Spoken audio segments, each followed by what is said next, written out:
تیسری بات جو بعض روایتوں میں آتی ہے وہ یہ ہے کہ رسول کریم صلی اللہ علیہ وسلم نے عاشورہ کے دن اس بات کو برکت کا سبب قرار دیا کہ آدمی اس دن اپنے اہل و عیال کے کھانے پینے میں وسعت سے کام لے۔ ایک حدیث میں یہ الفاظ آتے ہیں کہ اگر کوئی شخص عاشورہ کے دن اپنے عیال یعنی اپنے گھر والوں کے ساتھ کوئی کشادگی کا وسعت کا معاملہ کرتا ہے ان کے رزق میں، عام دنوں سے کچھ بہتر کھانا ان کے لیے تیار کرتا ہے، عام دنوں سے کچھ زیادہ ان کے لیے فراوانی کرتا ہے، تو اللہ تعالیٰ اس کے لیے برکت پیدا فرمائے۔ یہ الفاظ ہے، اس کے رزق میں برکت ہو۔ یہ حدیث اگرچہ بہت زیادہ مستند نہیں ہے اور سند کے اعتبار سے بہت سے محدثین نے اس کو ضعیف بھی قرار دیا ہے، لیکن بہت سے محدثین اس کو کہتے ہیں کہ قابل قبول ہے۔ اس واسطے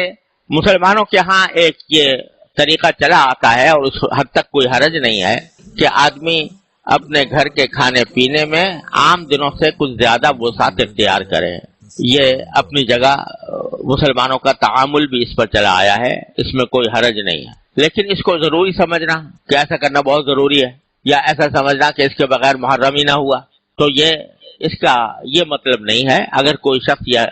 ایسا کرے تو انشاءاللہ امید ہے برکت ہوگی اس کے لیے۔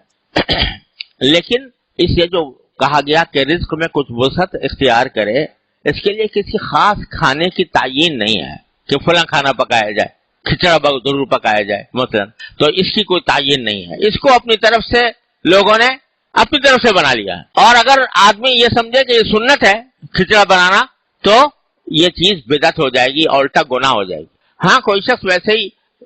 کہ سنت سمجھے بغیر اگر کوئی پکا لیا کسی نے تو کوئی گناہ بھی نہیں، لیکن اس کو سنت سمجھنا، چونکہ عام طور سے لوگ یہ سمجھتے ہیں محرم اور کھچڑا یہ لازم و ملزوم ہے، اگر کھچڑا نہ پکا تو محرم عاشورہ ہی نہ ہوا، تو یہ بالکل ہی غلط بات ہے۔ اس لیے اس سے حتی الامکان پرہیز کرنا چاہیے۔ یہ ہے چند احکام جو محرم سے متعلق ہیں، جو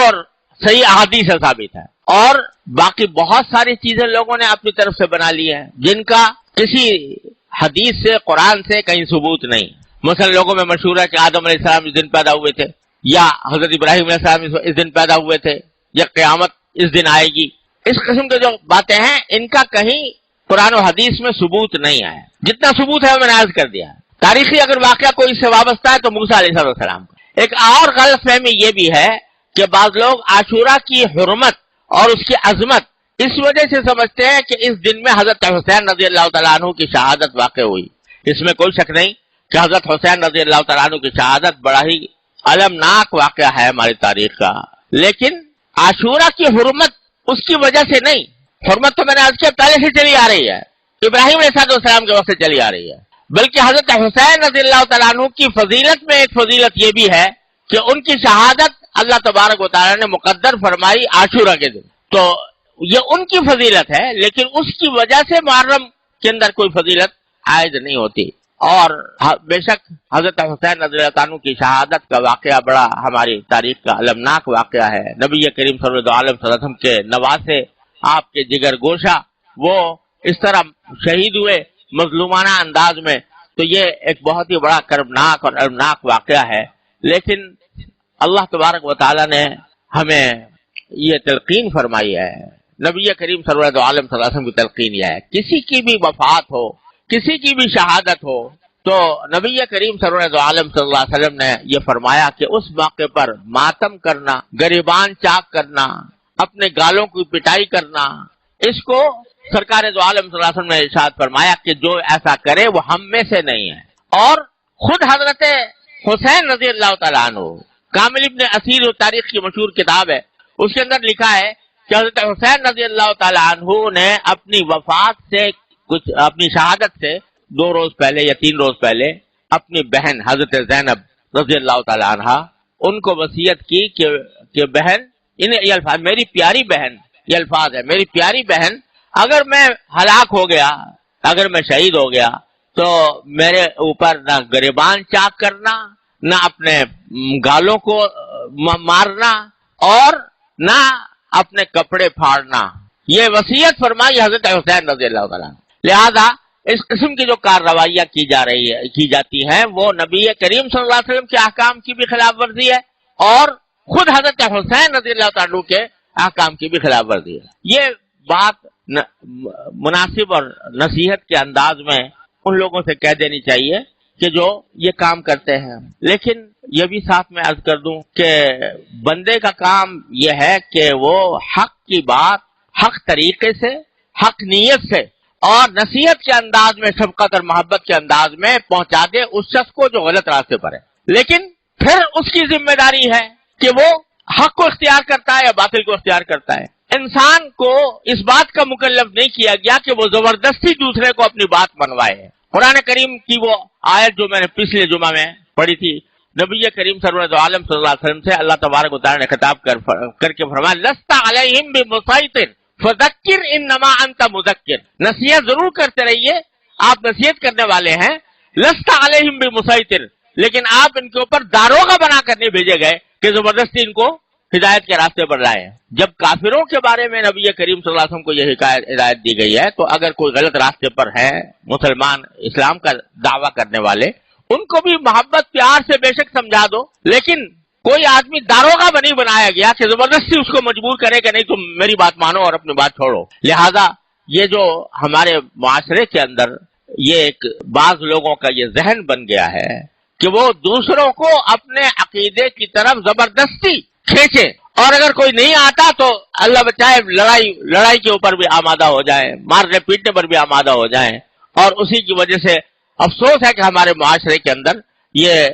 قتل و غارت گری کا بھی بازار، خاص طور سے محرم کا جب مہینہ آتا ہے تو اس کے اندر لوگ سہمے ہوئے ہوتے ہیں کہ پتہ نہیں کیا ہو جائے گا، اور ایک دوسرے کے اوپر لڑنے مرنے کے لیے تیار ہو جاتے ہیں اور دوسروں کے خون بہانے کے لیے تیار ہو جاتے ہیں۔ ارے یہ تو وہ مہینہ ہے کہ جس کے بارے میں نے شروع میں بتایا کہ کافر لوگ بھی لڑائی اگر ہو رہی ہوتی تھی، محرم کا مہینہ کے اندر لڑائی ان کے نزدیک بھی حرام تھی۔ کافر لوگ وہ لڑائی کو اور کچھ تو خون ریزی کو ناجائز سمجھتے تھے۔ اب اگر مسلمان اس محرم کے اندر ایک دوسرے کے گلے کاٹے، ایک دوسرے کے اوپر حملہ آور ہو، یہ بڑا زبردست عیب ہے جو اس قوم کے اوپر لگ رہا ہے۔ اس سے خود بھی بچنے کی ضرورت ہے اور دوسروں کو بھی بچانے کی فکر چاہیے کہ اس مہینے کے اندر کوئی لڑائی جھگڑا نہ ہو۔ حق بات کہنا ہر مسلمان کا حق ہے، اور وہ دوسرے تک حق بات پہنچائے پیغمبرانہ طریقے سے۔ پیغمبروں کا طریقہ یہ نہیں ہوتا کہ وہ دوسرے کو گالیاں دے کر دوسروں کے اوپر حملہ آور ہو کر اپنی بات منوائیں۔ پیغمبروں کا طریقہ وہ ہے جو اللہ تعالیٰ نے حضرت موسیٰ علیہ السلام کو سکھایا کہ تم فرعون کے سامنے جا رہے ہو تو قولا لہو قولا لینا، فرعون کے سامنے بھی نرم بات کرنا۔ اب اندازہ لگائیے فرعون سے بڑا گمراہ کون ہو سکتا ہے، لیکن اللہ تبارک و تعالیٰ نے حضرت موسیٰ علیہ السلام کو تلقین فرمائی کہ ان سے نرم بات کرنا، لعلہ یتذکر و یخشی، ہو سکتا ہے وہ بات مان لے، ہو سکتا ہے اللہ کا ڈر اس کے دل میں پیدا ہو جائے۔ حالانکہ اللہ تعالیٰ جانتے تھے کہ یہ ڈرنے والا نہیں ہے، نصیحت ماننے والا نہیں ہے، لیکن فرمایا کہ جو داعی ہے، دعوت دینے والا ہے، اس کے دل میں یہ امید ہونی چاہیے کہ شاید یہ میری بات مان لے، لہذا میں نرم بات کروں۔ سخت کلامی اور دوسروں کے اوپر کیچڑ اچھالنا اور ایک دوسرے کو برا بھلا کہنا اور ایک دوسرے سے لڑائی کرنا، یہ دین کی تعلیم نہیں ہے، دین کے بالکل برخلاف ہے یہ امر۔ وہ چاہے شیعہ کرے یا سنی کرے، دونوں کریں گے تو اللہ کے ہاں پکڑے جائیں گے۔ لہذا اس محرم کے اندر بالکل واضح طور پر یہ سمجھنا چاہیے، پہلی بات تو یہ کہ جو باتیں رسول کریم صلی اللہ علیہ وسلم سے ثابت ہیں بس اس حد تک اپنے آپ کو محدود رکھیں۔ آگے جو باتیں لوگوں نے اپنی طرف سے بنا رکھی ہیں ان سے اپنے آپ کو بھی بچائیں، دوسروں کو بھی بچائیں۔ حق بات حق طریقے سے، حق نیت سے دوسرے تک پہنچا دیں، پھر اس کا معاملہ اللہ کے حوالے کریں۔ اللہ تبارک و تعالیٰ سے ہر ایک انسان کا معاملہ اللہ تعالیٰ کے ساتھ ہے، لیکن مار پیٹ کر لڑائی بھڑائی کر کے دوسرے کے اوپر کوئی اپنا نظریہ تھوپا نہیں جا سکتا۔ اس کا اگر خیال کریں تو انشاءاللہ ہمارے معاشرے میں جو قتل و غارت گری کا بازار گرم ہے وہ انشاءاللہ رفع ہو جائے گا۔